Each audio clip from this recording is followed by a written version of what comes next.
Plum here, and I'm super excited because my friends over at simonsaysstamp.com have a new release, and they include some really great big square background stamps. And I absolutely love background stamps. And what I'm loving about these is, for example, this is Falling Snow, and this is Falling Stars. These two I have in stencil format, almost very similar in size and everything, but it'll be so nice to have this as an option as a stamp versus a stencil. So I'm very excited about those.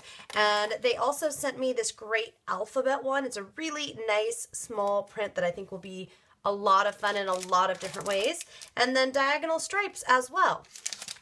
So I'm going to make a scrapbook layout here, and I already know my subject. I wanted to use Falling Stars, and currently I'm scrapbooking, almost always I'm scrapbooking my Disney World vacation for my vacation scrapbooking class.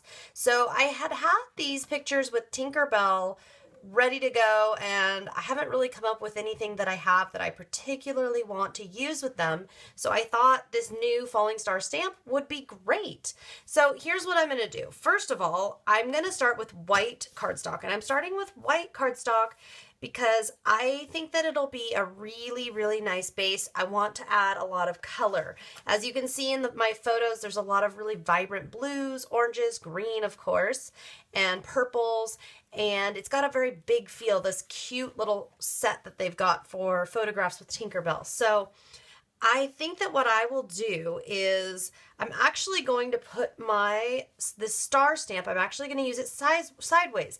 I absolutely love it as it's intended, the falling stars, but I'm going to use it sideways so that my photos are actually going to cover up the more dense portion of stars, and we're just going to get, for the most part, that's what it's going to do. We're just going to get some of those absolutely lovely, lovely scattered stars.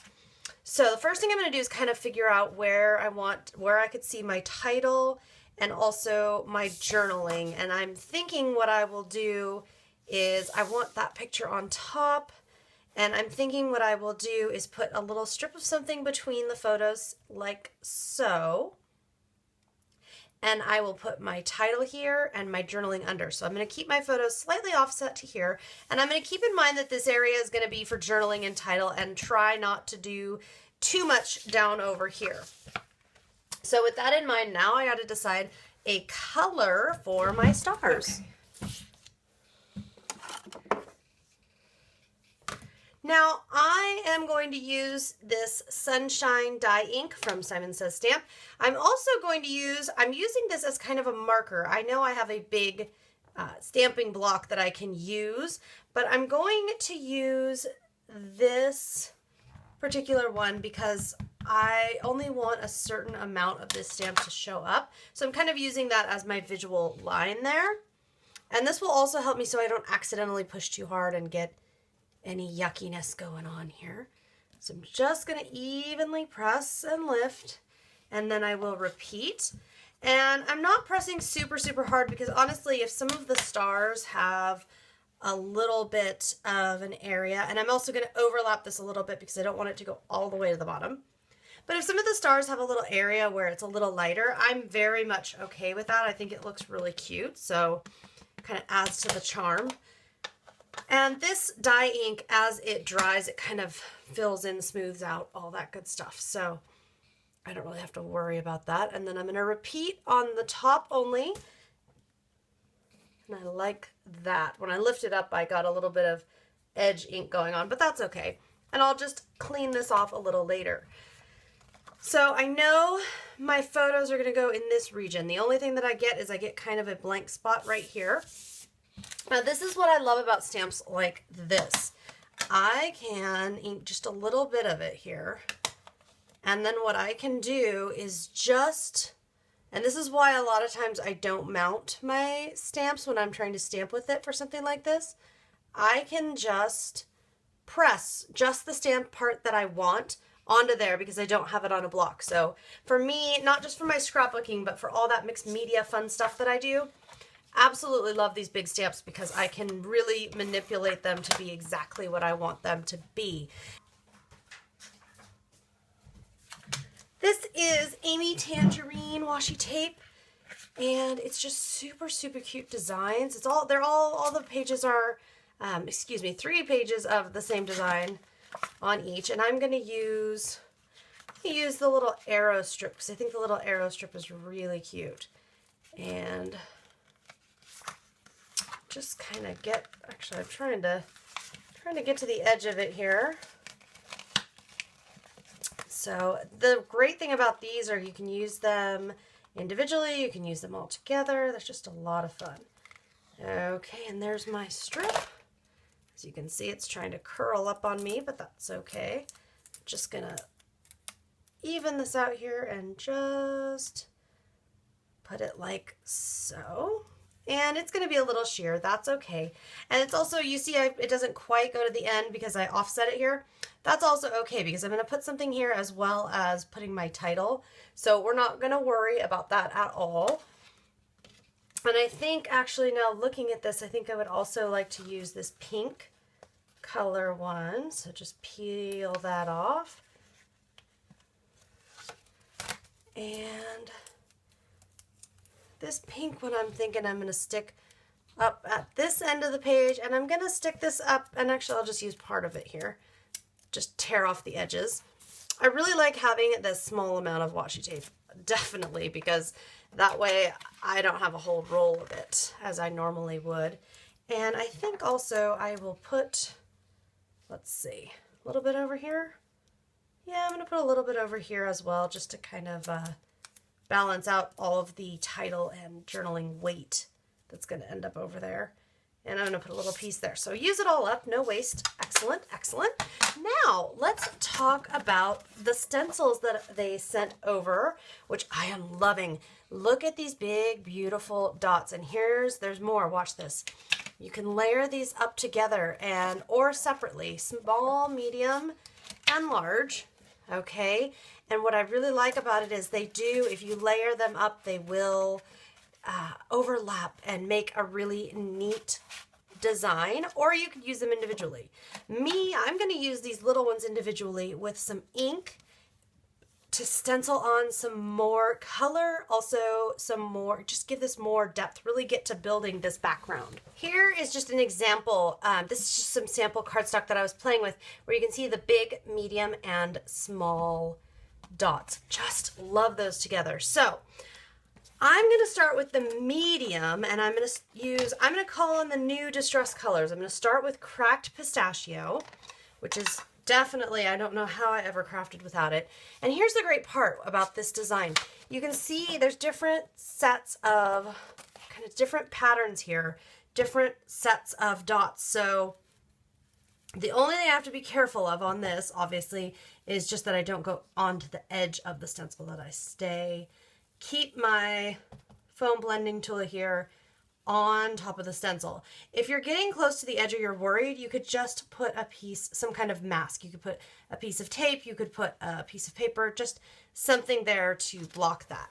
And I'm going to add a few dots there. And I think I will, let's see, I'll add a few dots right here underneath where my title's going to go.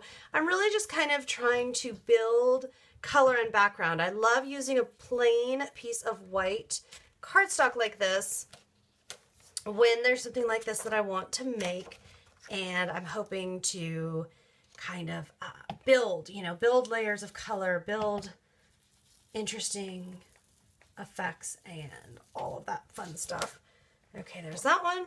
And then I'm going to switch sizes. I'll go to the big one, and the big one I'm going to use Mermaid Lagoon. And I'm really just having fun with any colors you've got would work for this. Mermaid Lagoon, we are going to put only a couple dots. We're going to put that, and not as many dots with Mermaid Lagoon. Okay, and I love, look at this, how I can just position this stencil and just add, and this would work on any kind of paper crafting or mixed media project as well, which is just excellent. I'm just super, super happy about this stuff. Okay, and then down here, and I didn't even have to add more ink. My Mermaid Lagoon is so fresh and new. Love that.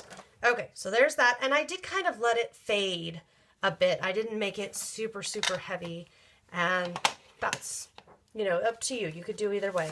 And then finally, I'm going to go with abandoned coral. Do love my abandoned coral. And I'm kind of ignoring all the purple in the background here, just because purple, at least in my crafting, purple doesn't always play as nice with the other colors when I'm trying to build a really vibrant color palette like this. So I definitely just wanted to let the purple stay there on the photo, but not try to play with it as much here on my page.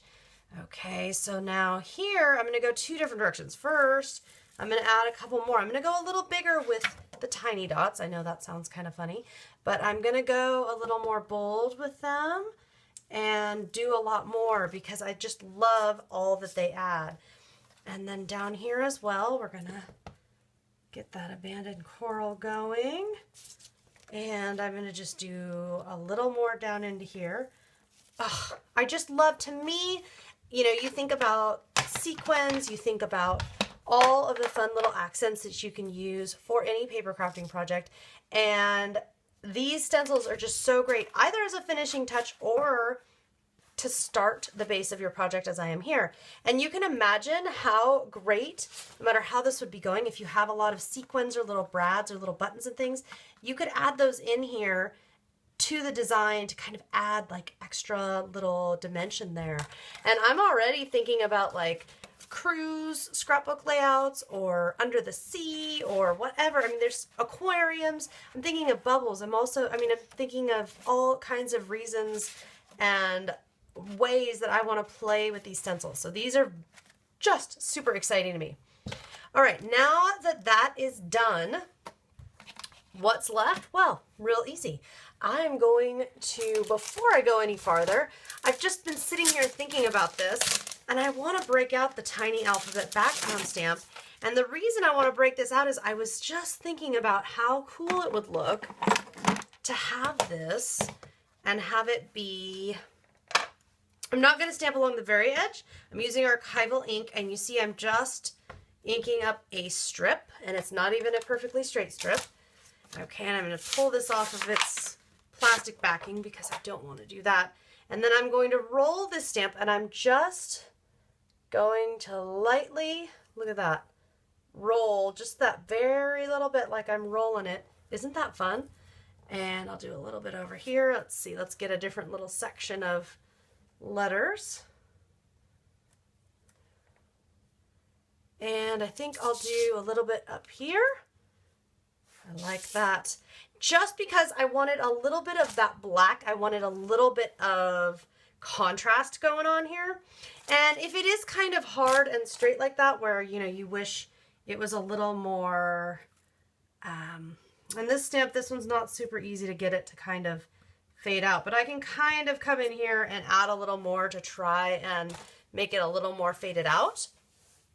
But super fun, as you can see, these new stamps and stencils from Simon Says Stamp.